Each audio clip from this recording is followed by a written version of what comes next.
Shalom Bapak Ibu Saudara-saudara sekalian, salam sejahtera untuk kita semua. Jumpa lagi di Pedoman Hidup Kristiani, dan kali ini saya mau mengajak kita untuk merenungkan firman Tuhan dengan tema haruskah kita membangun relasi dengan Tuhan? Saudara-saudara sekalian, tema ini muncul karena melihat realitas kehidupan manusia yang cenderung mengabaikan Tuhan. Memang ini adalah salah satu ciri manusia di akhir zaman, sebagaimana yang dijelaskan di dalam 2 Timotius 3 ayat 1 sampai 9. Salah satunya adalah tidak memperdulikan agama. Tetapi sikap ini kemungkinan juga dipengaruhi oleh pandangan deisme yang memandang Allah hanya sebagai pencipta, tetapi selanjutnya Allah tidak lagi campur tangan atas kehidupan ciptaannya. Atau mungkin karena kecenderungan manusia yang selalu mengandalkan kekuatan diri sendiri, sehingga mereka lupa Tuhan atau tidak memperdulikan Tuhan.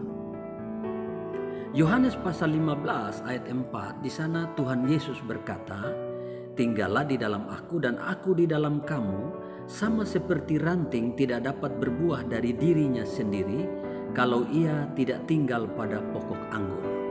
Demikian juga kamu tidak berbuah jikalau kamu tidak tinggal di dalam aku." Nah, saudara-saudara sekalian, ayat ini sebenarnya hanya salah satu ayat saja dari sekian banyak ayat yang menegaskan betapa pentingnya relasi kita dengan Tuhan. Karena memang manusia pada dasarnya tidak bisa hidup tanpa Tuhan.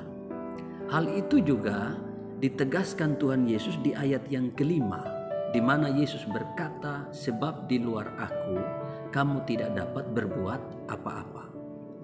Lalu kalau kita baca Kisah Rasul 17 ayat 28, di sana Alkitab berkata, "Sebab di dalam Dia kita hidup, kita bergerak, kita ada." Dan Ibrani 1 ayat 3 berkata, "Ia adalah cahaya kemuliaan Allah dan gambar wujud Allah, dan menopang segala yang ada dengan firman-Nya yang penuh kekuasaan." Ayat-ayat ini jelas menegaskan bahwa relasi dengan Tuhan itu adalah keharusan. Bahkan kalau kita bicara tentang relasi Allah dan manusia, itu sudah terlihat sejak penciptaan, di mana relasi dengan Allah itu telah dimulai dari Taman Eden.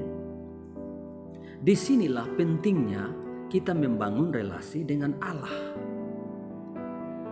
Nah, Bapak Ibu Saudara-saudara sekalian, pertanyaan berikut adalah, relasi seperti apakah yang harus kita bangun dengan Allah? Nah, praktisnya kita menemukan sedikitnya ada 4 kategori relasi dengan Tuhan di dalam Alkitab. Antara lain, yang pertama, relasi yang jauh dari Tuhan. Contoh ayat Yeremia 2 ayat 5, Yesaya 29 ayat 13, Matius 15 ayat 8. Di sana dikatakan mereka menjauh daripadaku. Atau seperti kata Yesus, "Bangsa ini memuliakan aku dengan bibirnya, tapi hatinya jauh daripadaku."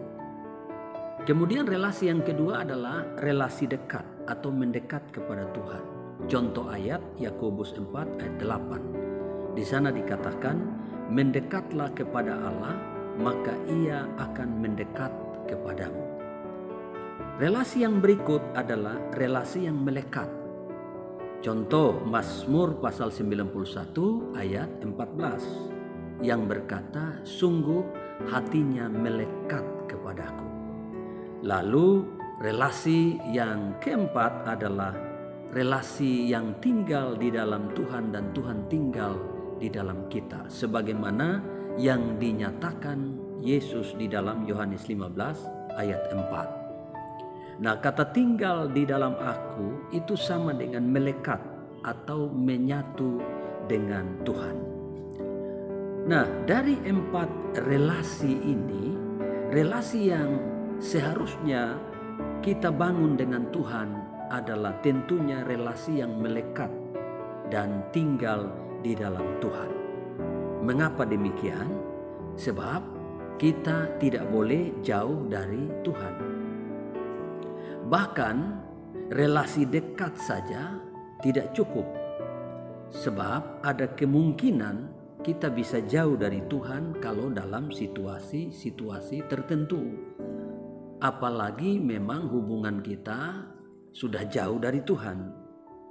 Maka relasi yang seharusnya kita bangun dengan Tuhan adalah relasi yang tinggal di dalam Tuhan dan Tuhan tinggal di dalam kita.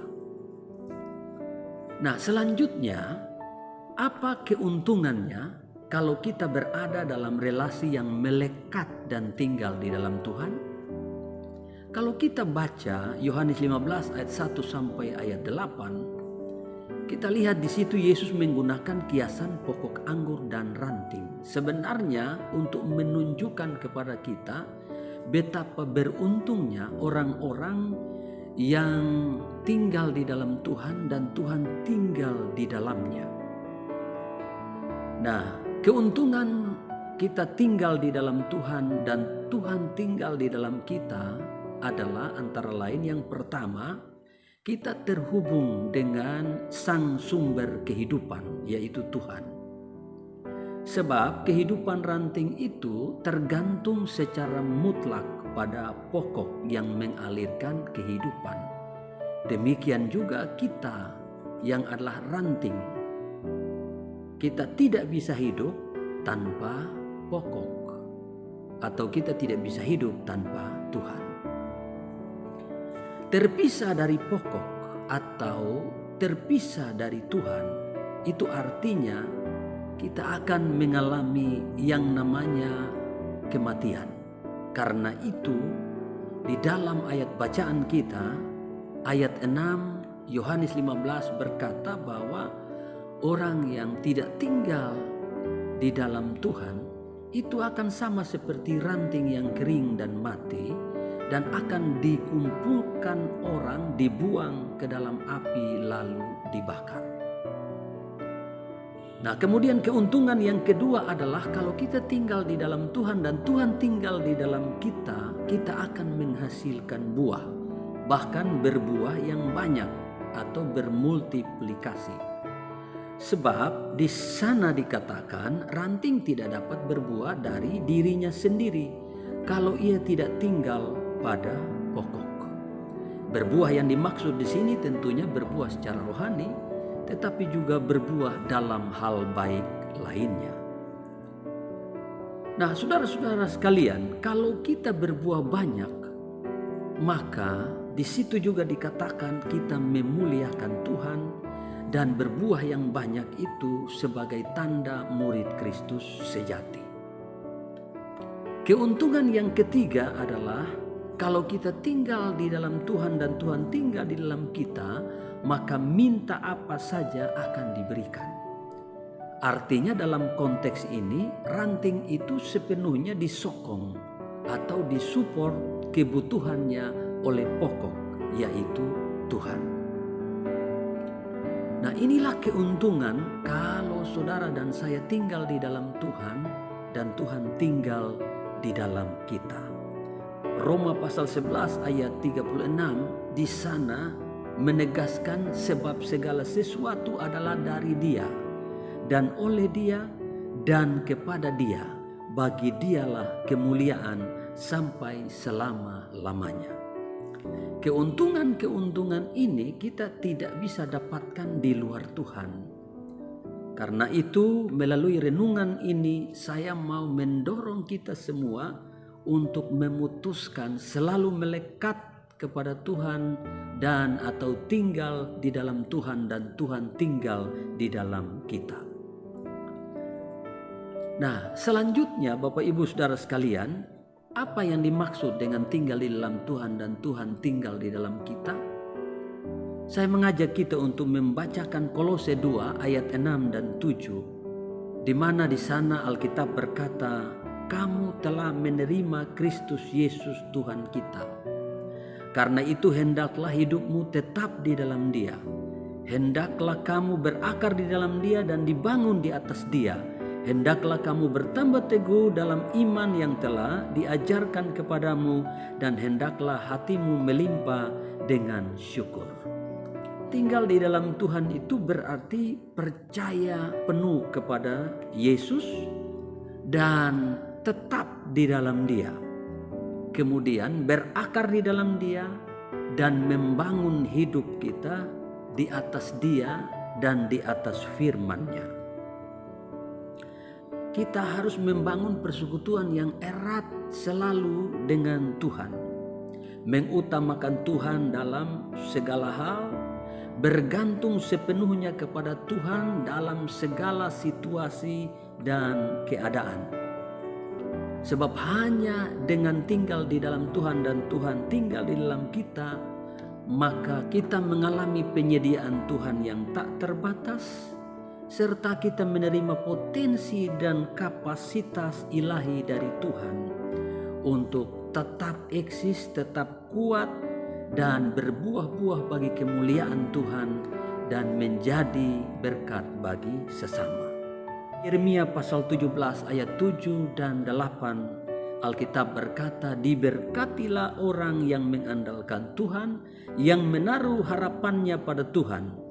Ia akan seperti pohon yang ditanam di tepi air, yang merambatkan akar-akarnya ke tepi batang air, dan yang tidak mengalami datangnya panas terik, yang daunnya tetap hijau, yang tidak khawatir dalam tahun kering, dan yang tidak berhenti menghasilkan buah." Itulah pentingnya kita membangun relasi dengan Tuhan. Kiranya kebenaran firman Tuhan yang saya sampaikan hari ini boleh menjadi berkat bagi kita semua, dan kita terdorong atau termotivasi untuk memelihara relasi kita, persekutuan kita dengan Tuhan sampai hari Maranatha, Tuhan datang kembali. Tuhan Yesus memberkati kita semua.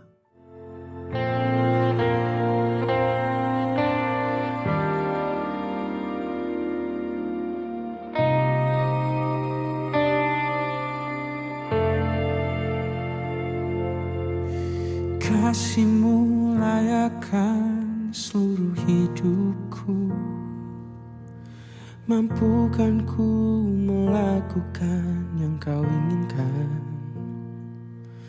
Tak bisa ku terlepas, Kau menggenggam tanganku, ingin lebih mengenal pribadi-Mu.